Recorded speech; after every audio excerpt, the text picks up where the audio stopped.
कहा जाता है कि भगवान शिव अपने सभी भक्तों को अपनाते हैं और उनसे प्रसन्न होने पर उन्हें मनचाहा वरदान देते हैं। फिर चाहे वो कोई देवता हो, राक्षस हो, मनुष्य हो या कोई पशु हो, उनके लिए सब एक समान हैं। कहा जाता है कि नंदी जी भगवान शिव के एक ऐसे प्रिय भक्त हैं जो उनके बहुत करीब हैं। वो भोलेनाथ के वाहन हैं, उनके परम भक्त हैं और उनके सेवक भी हैं और भगवान शिव के सबसे करीबी माने जाते हैं। इसलिए तो मंदिर में भगवान शिव के साथ नंदी जी विराजमान रहते हैं। और ये तो आपको पता ही होगा कि अगर कोई नंदी जी के कानों में अपनी बात कहता है तो वो महादेव तक जल्दी ही और जरूर पहुंचती है। नंदी जी के जन्म से लेकर भगवान शिव की सवारी बनने तक की कहानी दिल को छू लेने वाली है।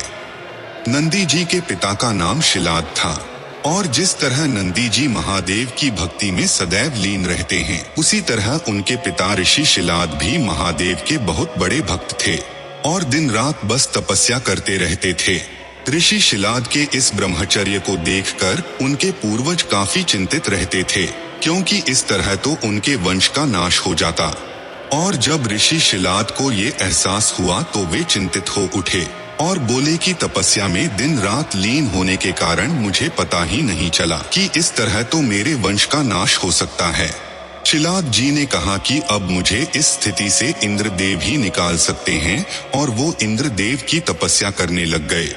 कई वर्षों की तपस्या से प्रसन्न होकर भगवान इंद्र ने ऋषि शिलाद को दर्शन दिए और मनचाहा वरदान मांगने को कहा। तो ऋषि शिलाद बोले कि मुझे ऐसा पुत्र दीजिए जो बहुत शक्तिशाली हो, जो महादेव को भी अपने कंधे पर बैठा सके, जो महाज्ञानी हो और वो महादेव का सबसे प्रिय भक्त बने। मुझे बस ऐसे ही एक पुत्र की कामना है। ये सब सुनकर इंद्रदेव ने कहा कि मुझे क्षमा कीजिए, मैं आपकी इस इच्छा को पूरा करने में असमर्थ हूँ। जो आपने मुझसे वरदान में मांगा है वैसा पुत्र देने की मेरी क्षमता नहीं है।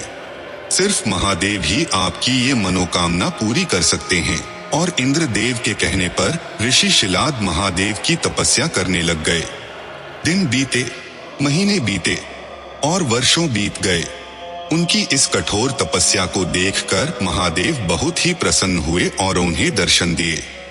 ऋषि शिलाद ने अपनी इच्छा महादेव को बताई और महादेव ने कहा, वैसे तो मैं इस पूरे संसार का पिता हूँ, पर इस जन्म में आप मेरे पिता होंगे और मैं आपका पुत्र अर्थात मेरा ही एक अंश आपके पुत्र के रूप में जन्म लेगा, जिसका नाम नंदी होगा और आपका पुत्र एक महान शिव भक्त होगा।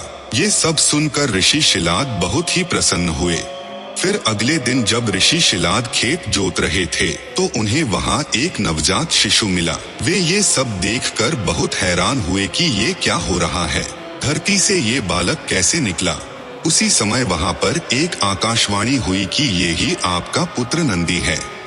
ऋषि शिलाद नंदी जी का बहुत ही प्यार से पालन पोषण करने लगे और जब नंदी जी 5 वर्ष के हो गए तो ऋषि ने उनको सभी वेदों और शस्त्रों का ज्ञान दिया। और जब नंदी जी 7 वर्ष के हुए तो महादेव के कहने पर 2 मुनि ऋषि शिलाद के आश्रम जा पहुँचे, जहाँ उनका आदर सत्कार हुआ। और उनकी इतनी सेवा होते देख वे दोनों मुनि बहुत ही प्रसन्न हुए और ऋषि शिलाद को लंबी आयु का आशीर्वाद दिया। पर जब नंदी जी ने मुनियों के पैर छुए तो वे दोनों उदास हो गए।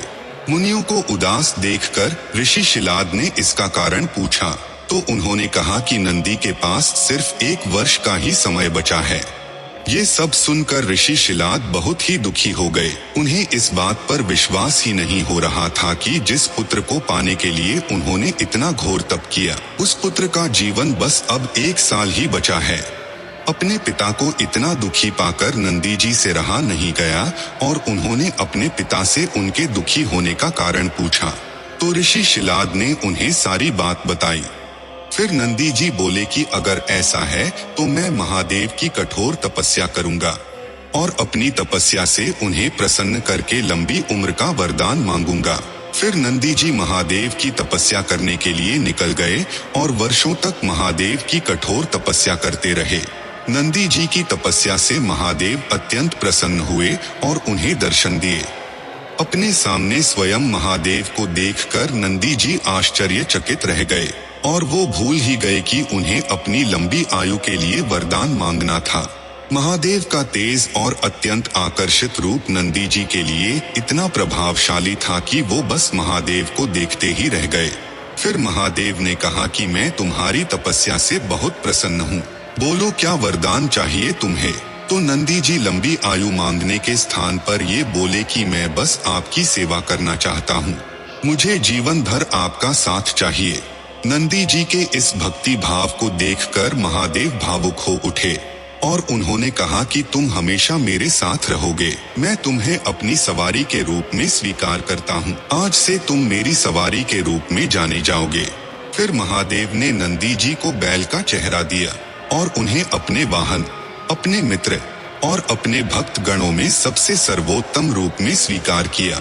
तब से नंदी जी हमेशा भगवान शिव के साथ विराजमान रहते हैं और शिव भक्तों की गुहार महादेव तक पहुंचाते हैं। अगर भगवान शिव से जुड़ने के संकेतों के बारे में जानना चाहते हैं तो लेफ्ट वीडियो पर क्लिक करें।